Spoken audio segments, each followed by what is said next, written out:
wassalam ala Rasulillah wa ala alihi wa sahbihi wa man tabi'ahum bi ihsanin ila yaumiddin, amma ba'du.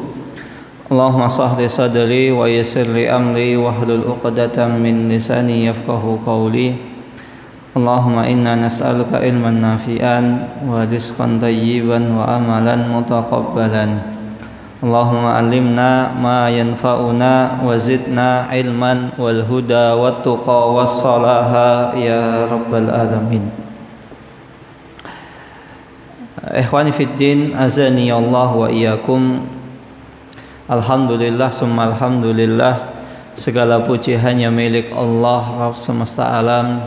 Salawat dan salam tak lupa kita curahkan kepada junjungan kita, suri teladan kita, Nabi Muhammad sallallahu alaihi wasallam.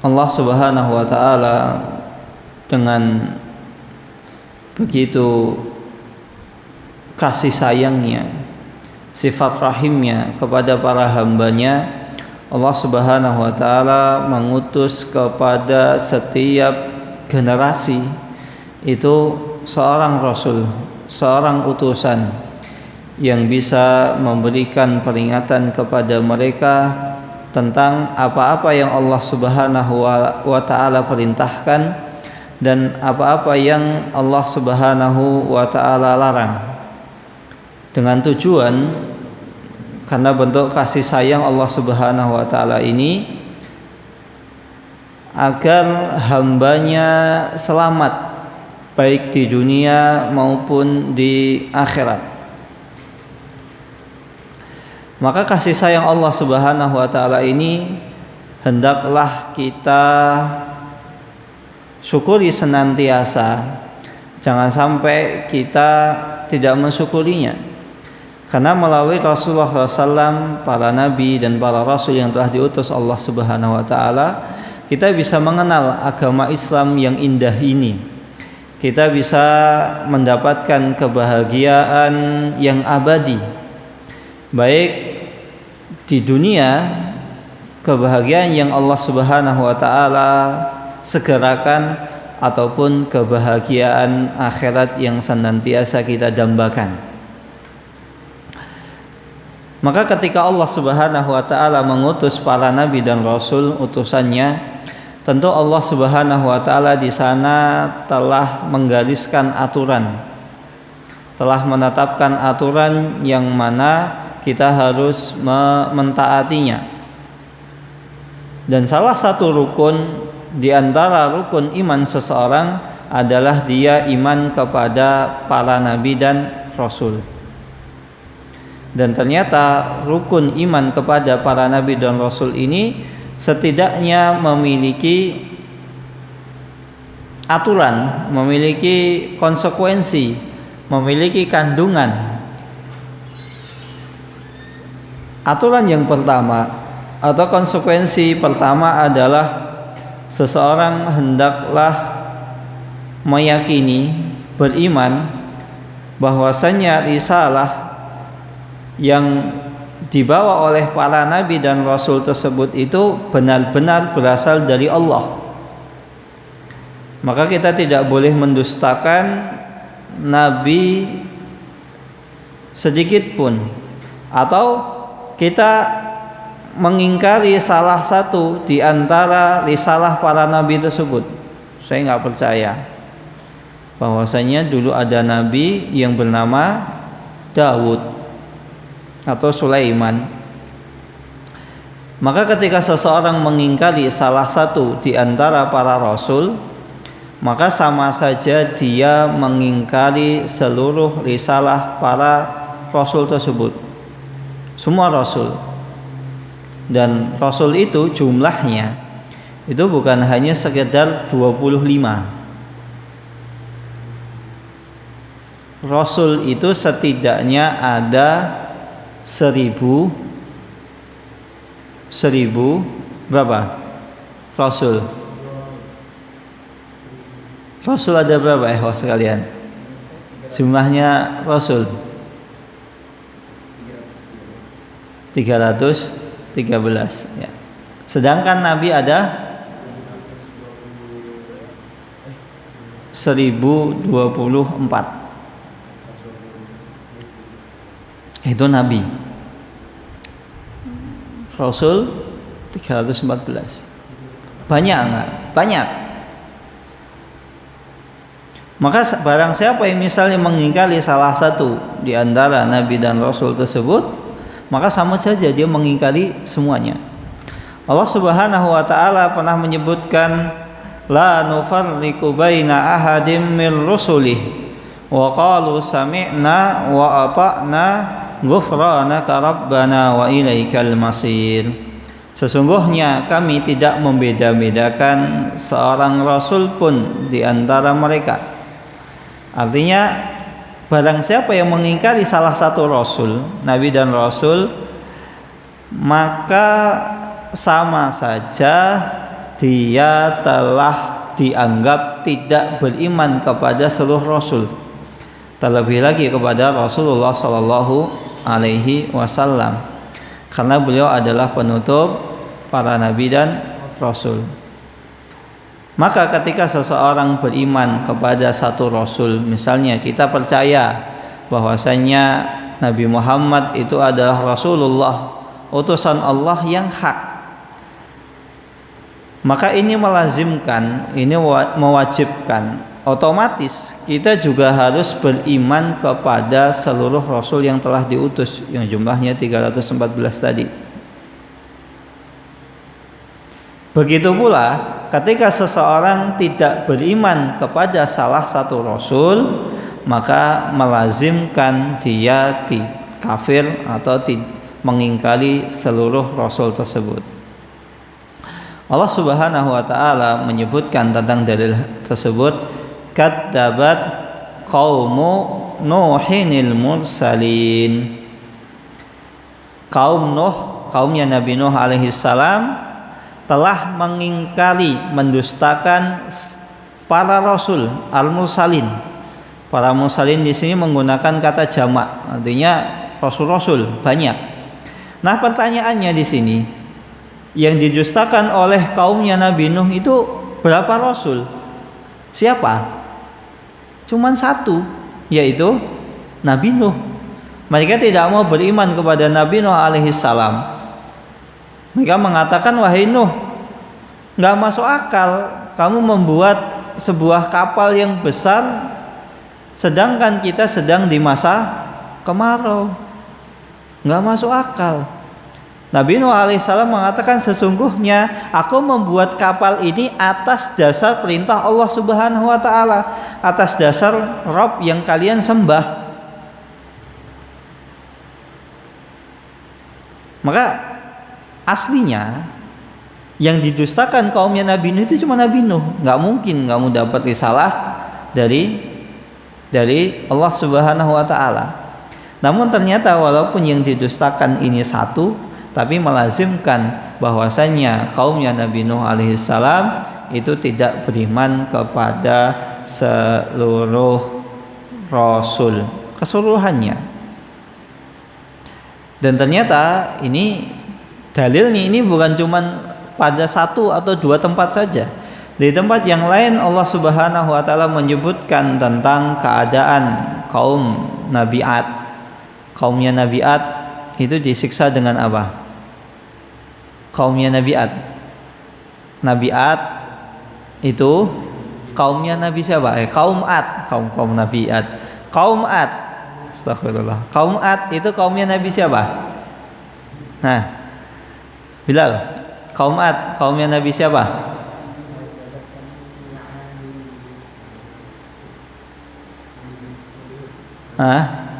Nabi Hud.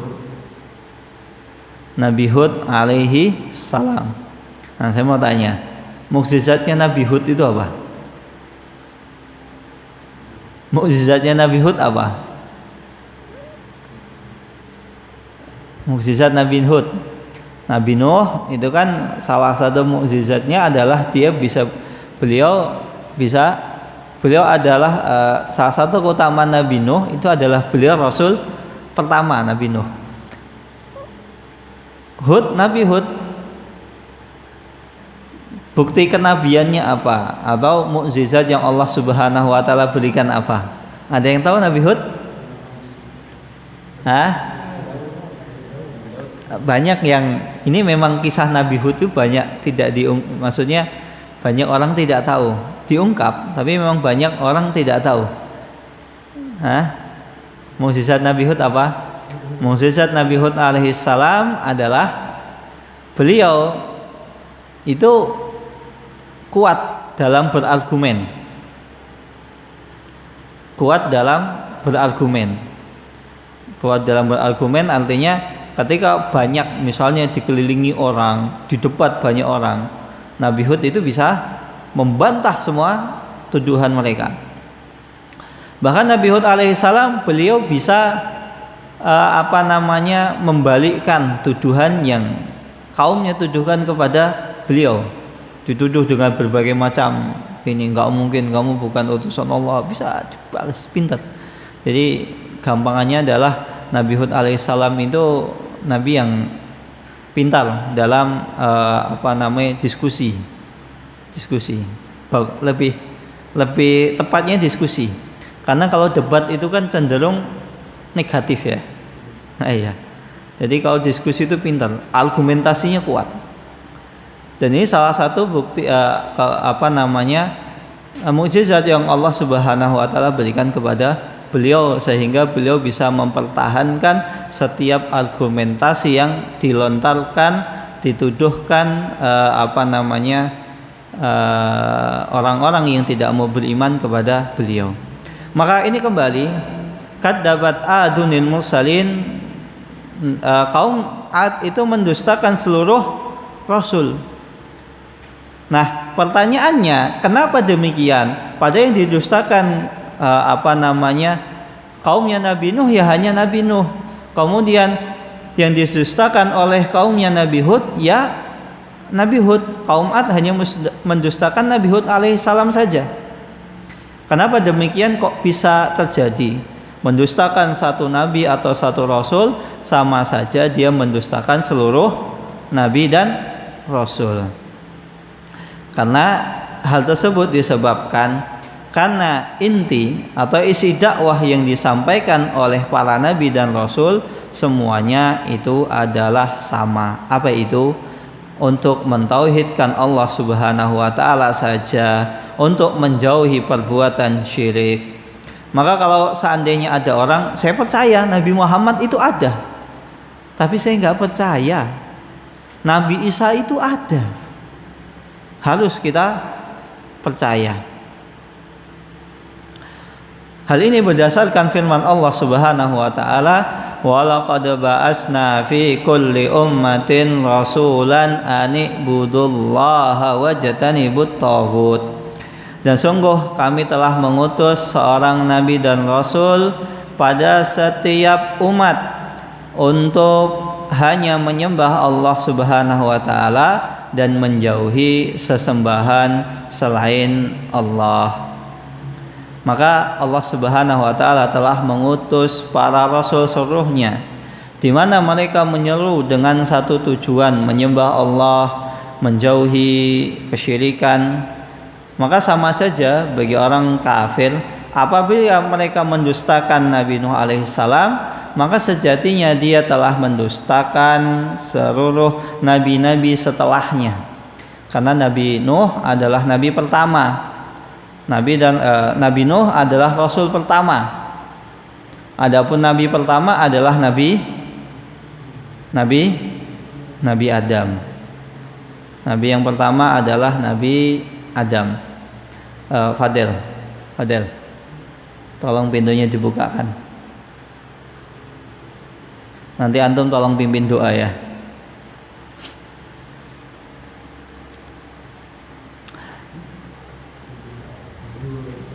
Ini sebab yang kedua, karena risalah para nabi dan rasul itu adalah inti risalah, isi dakwah para nabi dan rasul itu adalah menyampaikan agar menyembah Allah Subhanahu wa taala saja. Maka dari itu tidak ada perbedaan, tidak ada bedanya antara satu dengan yang lainnya. antara nabi satu dengan yang lain, karena sejatinya para nabi dan rasul itu mereka adalah dari satu keturunan. Rasulullah Shallallahu Alaihi Wasallam pernah bersabda, al-anbiya'u ikhwatun min alat wa ummahatuhum syatta wa dinuhum wahid. Sesungguhnya sekalian antum nanti paling mimpin doa. Nggak apa-apa, doanya terserah antum. Nanti masing-masing dari antum tuh dapat bagian, insyaallah. Nah, jadi biar antum ada pengalaman antum. Nah, kita lanjutkan. Jadi artinya sejatinya para nabi dan rasul itu mereka dari satu ayah, dari satu ibu. Mereka dari satu keturunan, namun ibu mereka itu beda-beda. Kita stop dulu.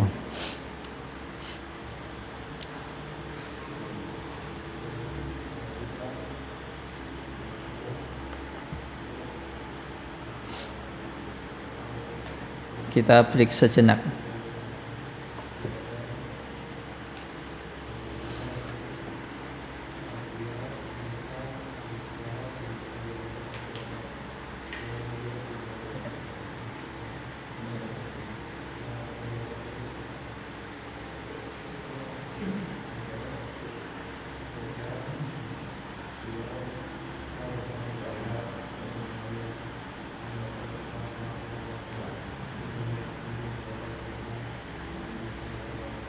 Bilal sudah ya?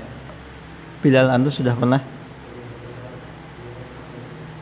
Itu? Belum. Bilal belum. Alwan? Belum. Fauzi? Belum. Malena belum. Iswul? Belum ya? Abdullah belum. Kayaknya sebelumnya sudah pernah ya? Hah? Ustaz Salman. Oh ya, siap.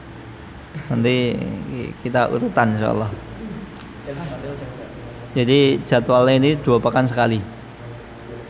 2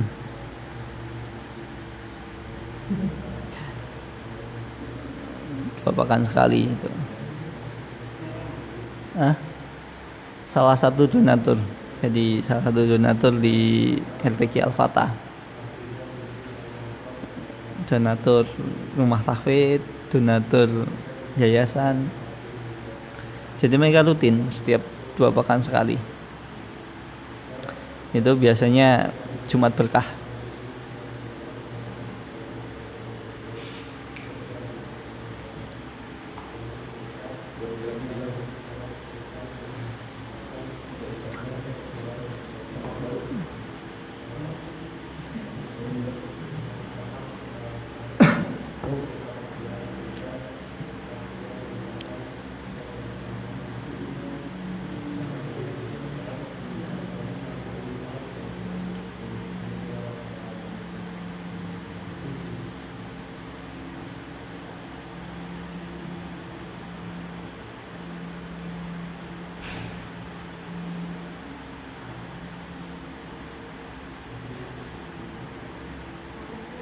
Assalamualaikum.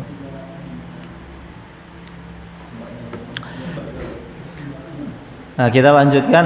Jadi Rasulullah SAW beliau pernah bersabda, al-anbiya'u ikhwatun min alat wa ummahatuhum syatta wa dinuhum wahid. Jadi para nabi dan rasul itu sejatinya mereka itu semuanya satu saudara, satu keturunan. Oleh karena itu yang dikatakan sebagai para bapak Abul Anbiya wal Rasul itu adalah Nabi Ibrahim. Nah, Nabi Ibrahim beliau alaihissalam memiliki 2 anak. Yang pertama adalah Ismail, yang kedua adalah Ishak.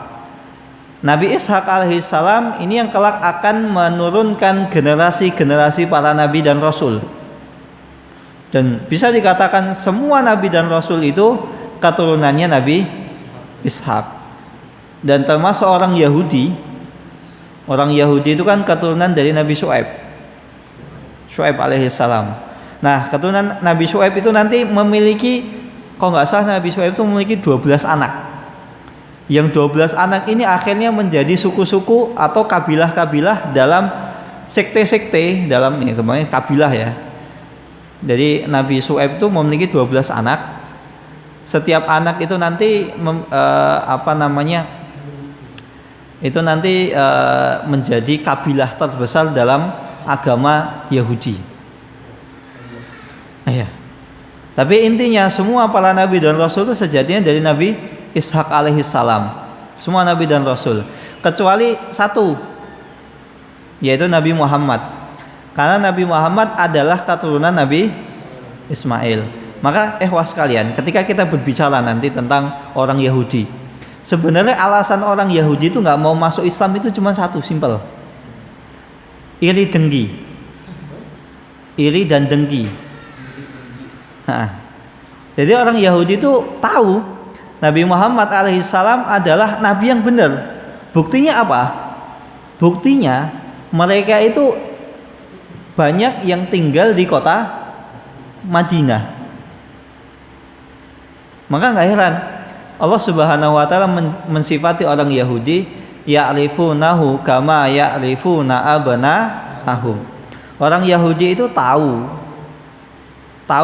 tentang Nabi Muhammad sebagaimana mereka tahu anaknya.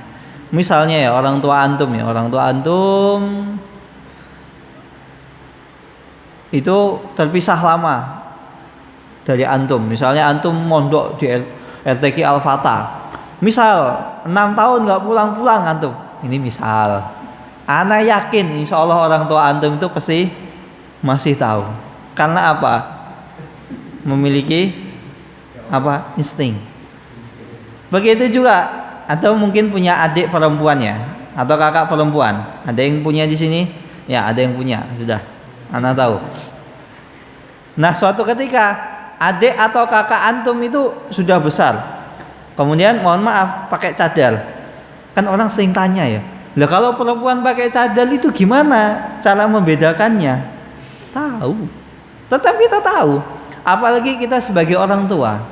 Ana dulu ketika di pondok, ana jemput adik ana ke Pondok Putri. Dari sekian puluh ratus akhwat yang keluar dari gerbang, ana tahu adik ana yang mana. Iya, ana dari jauh tahu. Maka kalau ada akhwat keluar, oh enggak, santai, itu bukan adik ana. Oh ya, itu baru ana berdiri. Kita berdiri, ana tahu. Apalagi orang tua jelas lebih tahu. Kalau nggak percaya coba untuk nanti tes gitu. Tapi nggak tahu, seringkali anak itu nggak tahu mana orang tuanya. Tapi orang tua jelas tahu, anaknya yang mana tahu. Karena yang berbicara adalah bahasa cinta, hati kita yang berbicara. Nah, orang Yahudi demikian, tahu ciri-ciri Nabi Muhammad Sallallahu Alaihi Wasallam itu seperti apa, tahu.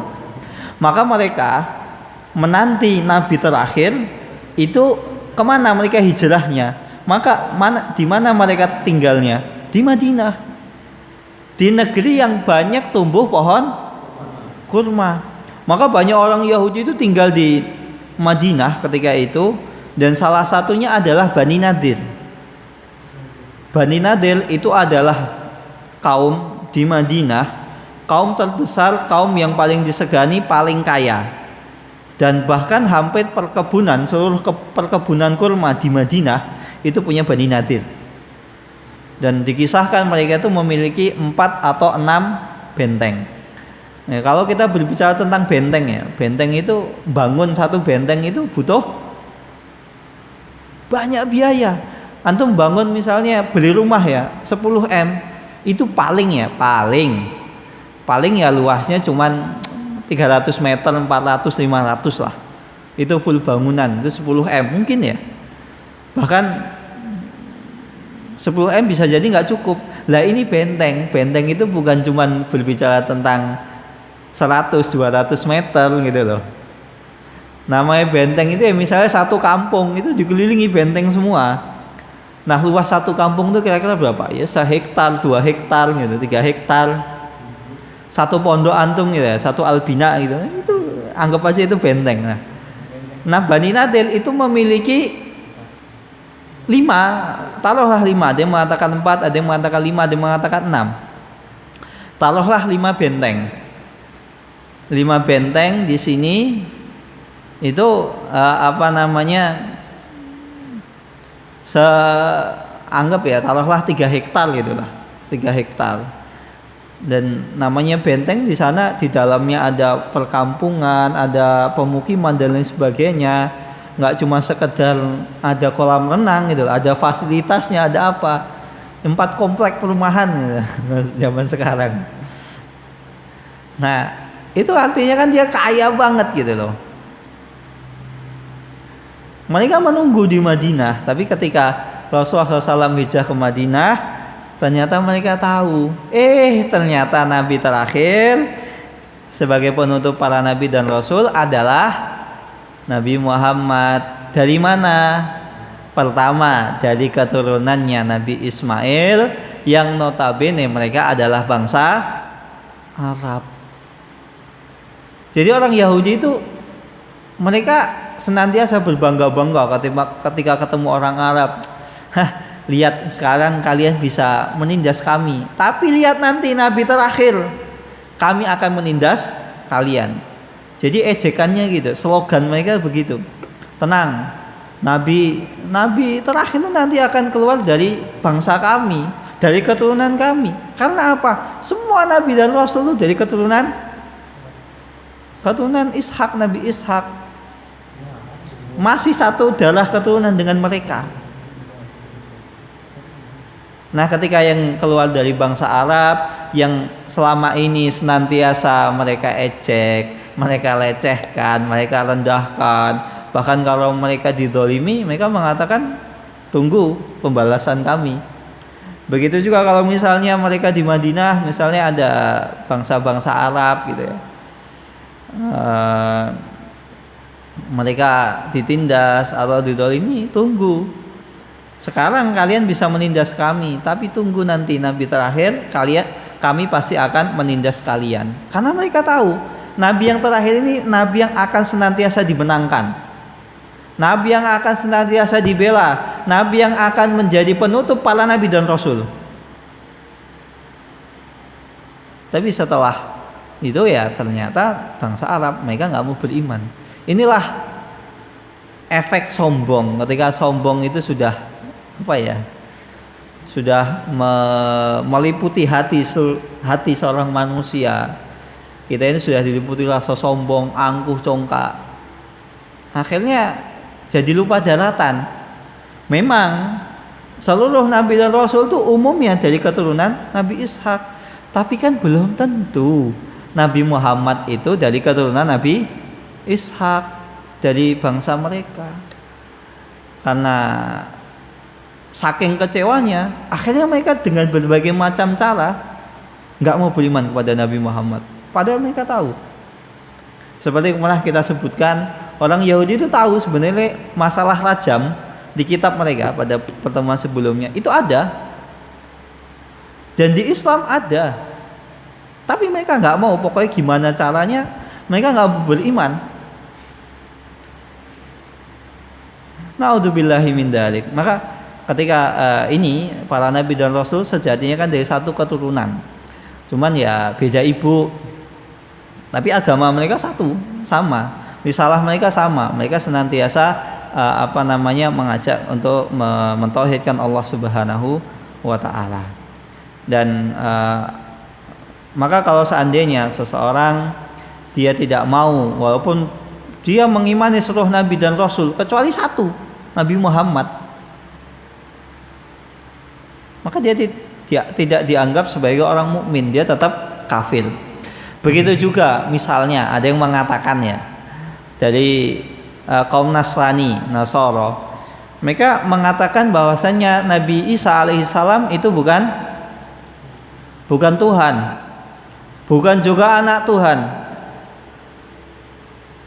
Mereka berkeyakinan bahwasanya Nabi Isa ya nabi, bukan sesembahan. Bahkan sampai sekarang ada di sebagian negara Eropa, di negeri barat, itu banyak orang nggak meyakini Nabi Isa sebagai Tuhan. Nyembahnya kepada Allah, berdoa kepada Allah, meminta kepada Allah. Mereka tidak meyakini Nabi Isa sebagai Tuhan. Bukan Tuhan Bapa, bukan Tuhan Allah, bukan Roh Kudus, bukan ini. Enggak. Nabi Isa tetap hamba, utusan Allah Subhanahu wa taala. Dan mereka tetap tidak mau mengakui Nabi Isa sebagai Tuhan. Hanya Nabi dan Rasul. Cuman mereka tidak mau beriman kepada Nabi Muhammad. Maka mereka tetap dikatakan sebagai orang kafir. Maka ada istilah dalam istilah ini, mereka dikatakan sebagai al-muwahhiduna minan nasara, yaitu orang-orang yang bertauhid.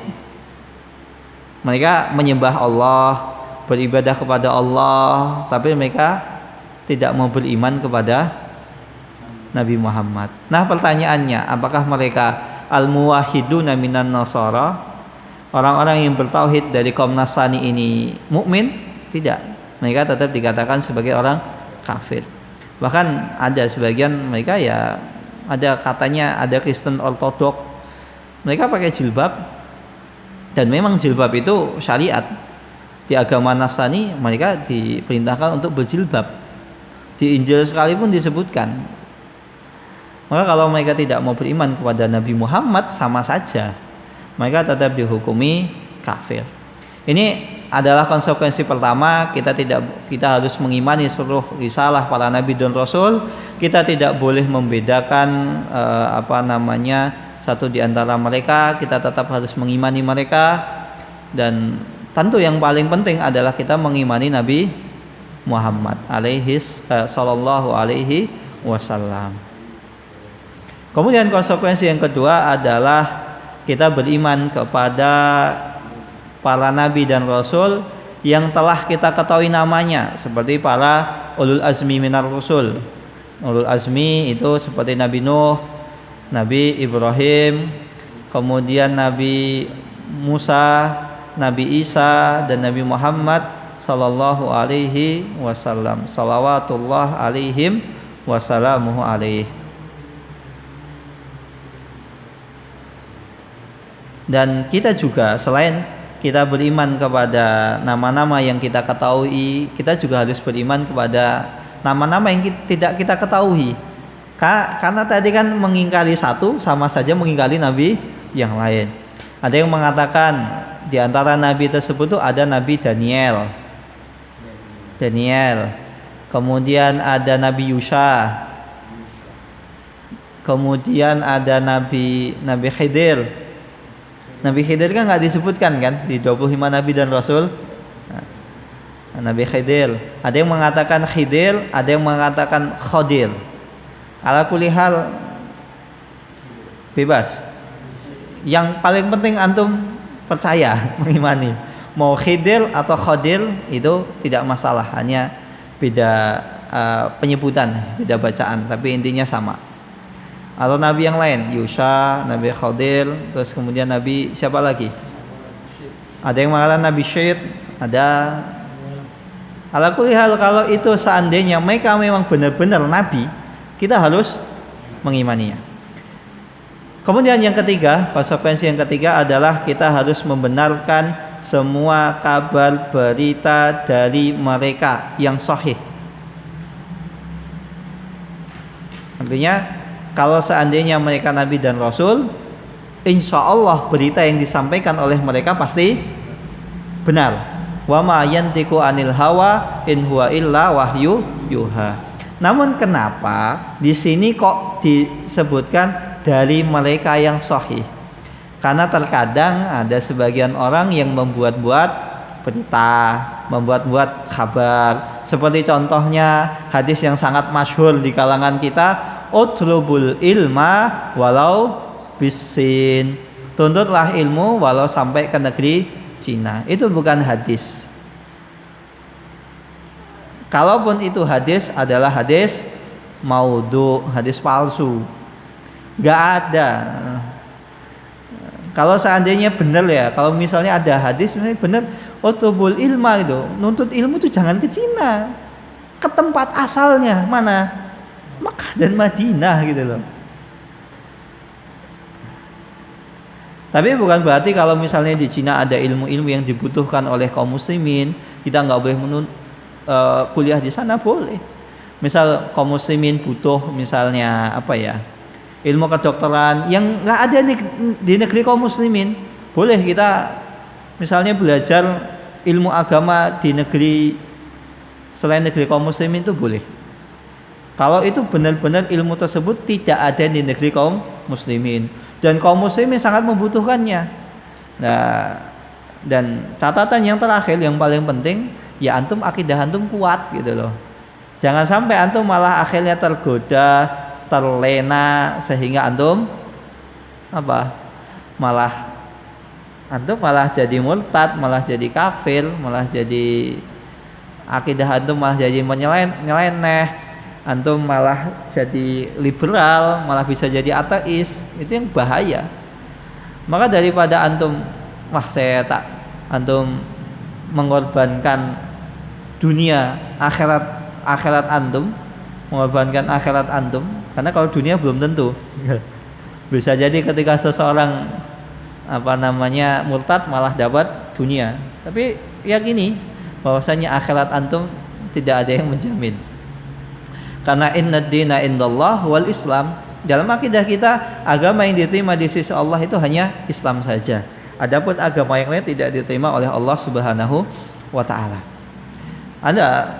Saya punya kenalan salah seorang itu ditawari beasiswa ke luar negeri. Ala kulli hal, intinya kamu kalau mau kuliah sampai lulus, sampai penelitianmu kami biayai, kami support, kamu harus murtad. Akhirnya murtad, naudzubillahi min dzalik. Ada salah seorang dosen itu sampai demikian. Maka daripada antum mengorbankan akhirat antum, ya lebih baik antum nggak usah gitu. Apalagi ilmu tersebut bisa jadi sudah banyak kaum muslimin yang sudah paham.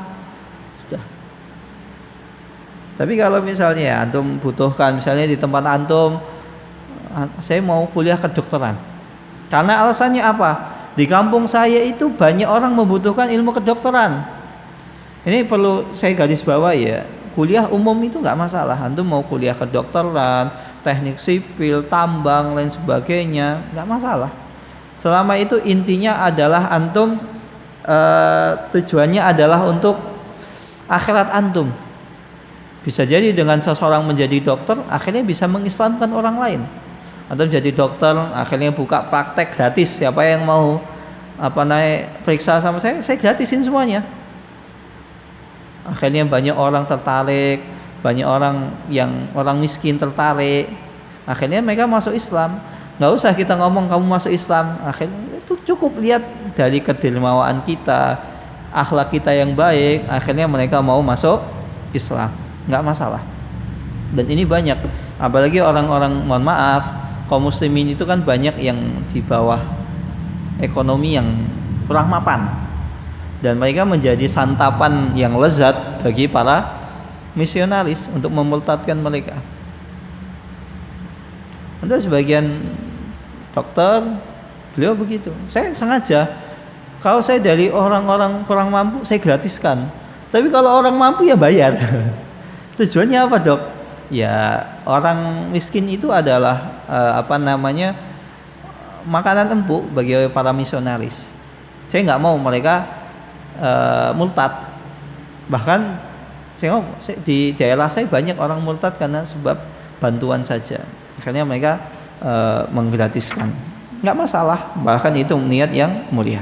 Kemudian yang keempat, yang terakhir adalah kita harus mengamalkan syariat Rasul yang diutus kepada kita, yaitu Nabi Muhammad sallallahu alaihi wasallam, dan beliau adalah penutup para rasul, para nabi dan rasul, dan beliau adalah yang harus benar-benar kita imani, kita taati, kita laksanakan perintahnya, kita jauhi larangannya. Karena dengan kita taat kepada para nabi dan rasul, taat kepada Rasulullah SAW, ini bisa membuat hidup kita ini bahagia fid dunya wal akhirah. Ini yang bisa saya sampaikan. Kurang lebihnya saya mohon maaf. Insyaallah pertemuan selanjutnya adalah tentang konsekuensi iman kepada hari akhir. Atau nanti bisa kita kita loncati iman kepada takdir yang baik atau takdir yang buruk, tergantung nanti. Karena kalau Selasa itu kan waktunya lebih longgar dibanding Jumat. Jumat itu kan mepet. Dan beriman kepada takdir yang baik atau yang buruk ini pembahasannya panjang, lebih panjang dibanding pembahasan kepada hari akhir. Wallahu ta'ala alam bisawab. Ini yang bisa saya sampaikan. Kurang lebihnya saya mohon maaf dan tidak ada pertanyaan di sini. Kita tutup dengan doa khawatul majlis. Subhanakallahumma wa bihamdika asyhadu an la ilaha illa anta astaghfiruka wa atubu ilaik. Wassalamualaikum warahmatullahi wabarakatuh.